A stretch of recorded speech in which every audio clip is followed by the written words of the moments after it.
Welcome to Broken to Beautiful with Anna Drevich, a 217 recovery podcast. Good morning, everyone. I'm Anna. You have to excuse my voice. It's a little hoarse. I talked a lot this week, I guess you could say. It's November 2nd, 2019, and I just wanted to check in and let you know how I'm doing. It's Saturday, and I'm used to working on the weekends.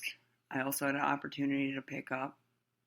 Part of being in a relationship is sacrifice, and by sacrifice, I don't mean giving up things that make you unhappy. Sacrifice, I mean like meeting in the middle. Compromise, I guess, would be a better word. My fiance works at the facility that I work at. She's a nurse, and I've struggled with the fact that she makes more money than I do in quite a bit. Through the time that I've worked there, though, I've received several promotions, and I do make quite a bit more than when I first hired in, and I'm feeling really good about that. However, I guess you could say the more versus the bettering myself. Where's that fine line? Where's that happy medium? I'm working on that. It's not perfect. I also know that Christmas is coming up, and so I reluctantly made it pretty clear that I was disappointed that I couldn't go in today. And then her son had an overnight, and her daughter left shortly a bit ago to go to her dad's for family pictures. And you know what? I'm going to make the best of it. I got some notes done for work. I already have the dishwasher going. And when I get done with this podcast, I plan on stripping my bed and doing some laundry. Me time and self-care. I have more time for that. However, I'm still struggling with it, I guess, because I'm in a new location, and with not driving, certain parts of self-care are like going and getting pedicures and exercising. And don't get me wrong, I can always go for a walk. There's push-ups, there's sit-ups, there's little things that I can do. I just have to make the best of what I have. And I need to work harder on that to improve not only my happiness, but all those around me. Happiness comes from within. And although it's easier to say that it's a choice, it really is a choice. Am I going to be happy today, or am I going to be miserable and focus on and obsess on the fact that I could have got overtime today, and one of my supervisors just messaged me asking me if I could go in? I'm going to make the best of today. And I believe by doing that, I will better my life, the quality of my life, and not make others, especially my fiance, feel guilty about me being here. I love children. I spent some time with their son yesterday. We went for a walk and went to the store. But it was more than just going for a walk and me buying him some things. We had an opportunity to talk about how he feels about me being there, and how he can show his mom that he loves her and he appreciates her. She holds a lot of guilt with how much she works, being the main provider for her children, especially him.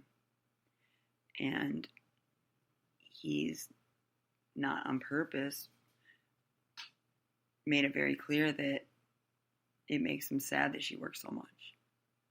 And so we talked, and we talked about allowance and how he wants all these things, and Christmas coming up.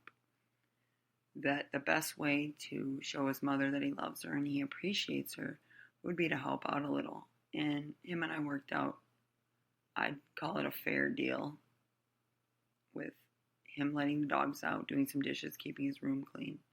And that in itself, actually telling her, I appreciate you, Mom, would mean the world to her. It's the little things that really matter. And as I've gotten sober and worked on myself and have lost almost all material things, but even worse, my self-worth, trust, I have had a lot of fear. I still have fears. But to work on the inner stuff and realize what really matters. It's time. It's little gestures. A child cleaning their room to a parent that works all the time, or knowing that the dogs are being let out instead of just sitting there playing video games, expecting everything. Looking back, those were the things that I could have done, and I didn't, to show my mom that I love and appreciate her. And even as an adult, I was still quite entitled and a brat, to be honest.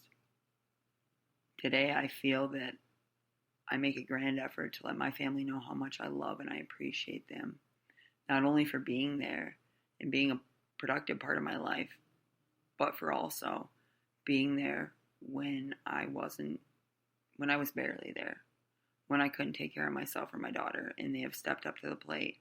And when they tell me they're proud of me, how much that means to me versus helping me out monetarily. And today I don't need that, which feels good again.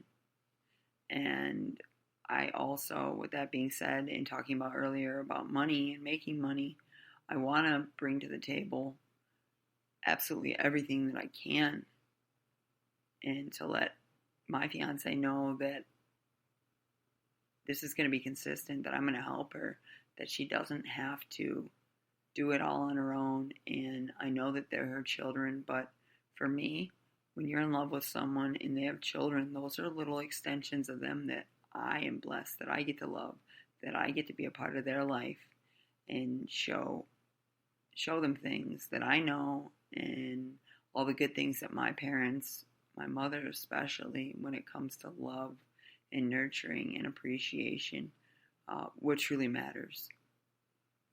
My dad's a wonderful man as well. He has made some very huge changes, even some recently, and he is a phenomenal papa to my daughter. He took her trick-or-treating, and he sent me a picture of her in a raccoon costume.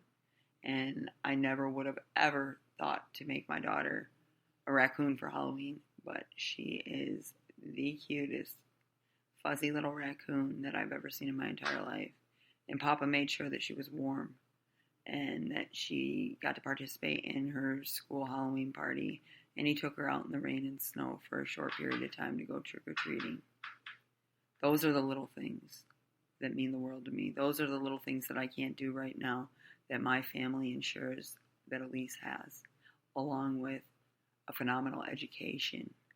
She's well cleaned and fed and cared for. She has everything she could ever wish, hope for, need for, and desire. And that makes my heart happy. I know I'm far from perfect, but I am definitely a better woman today than I was when I was drinking. And I'm not saying that I was a bad person. I was just a very sick person. And I just didn't have that willingness to want to get better. I was very sick. I was physically dependent on alcohol. And once that detox is done, though, the hard work is what takes place. And unless you dig deep, unless you share all those secrets that you think that no one else has ever done, or people are going to judge you, you will not be free from that guilt and shame. And I'm not completely free from that. I deal with it daily. Some days are harder than others, as I put in my blog. Halloween was tough. When I received that picture, those moments are always very bittersweet. But the good immensely outweighs the bad. The bad for me is the sadness I feel that I'm missing out, and that my daughter doesn't have my hand to hold. However, I know that she is happy and that she still gets to do those things. I guess the unselfish acceptance is what I feel that I've come the farthest in. The negative self-talk and the guilt part, I have a lot of work to do, and I plan on doing that. But one thing today that I do grant myself is grace and patience. And when I'm not ready to deal with it, I don't avoid it, but I take it in small strides. So with that being said, I hope you all have a wonderful day. Again, this is Anna, 217 Broken and Beautiful. Check out our resources on our website, 217.com. Have a good day.